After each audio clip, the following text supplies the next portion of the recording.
O'zbekiston Respublikasi Prezidentining 2025-yil 8-sentyabrda davlat xizmatlarini takomillashtirish hamda sohada byurokratik tartibotlarni tubdan qisqartirishga doir qo'shimcha chora-tadbirlar to'g'risida PF 157 sonli farmoni qabul qilingan.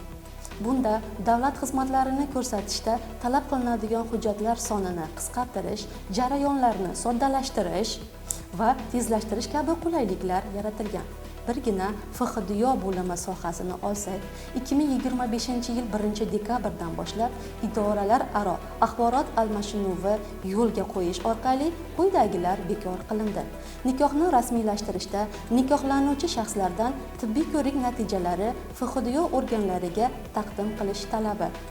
Nikohdan sud qarori asosida ajratilganda nikohdan ajralganlik haqidagi dalolatnoma yozuvini shakllantirish uchun FXDIYO organlari tomonidan nikohdan ajralganlik shaxslardan sud qarorining talab qilinishi. Bunda nikohdan ajralganlik haqidagi dalolatnoma yozuvi sud joylashgan joydagi tuman shahar FXDIYO organi tomonidan FXDIYOning yagona elektron arxivi axborot tizimi avtomatik ravishda shakllantiriladi hamda sud qarori nusxasi nikohdan ajratilganlik haqidagi guvohnomaga tenglashtirilgan. Nikohni bekor qilganlikni qayd etganlik uchun undirilgan davlat boji sudning qaroriga asosan xotindanning har ikkalasidan yoki ularning biridan belgilangan tartibda majburiy ijroning tuman shahar bo'limlari tomonidan undiriladi.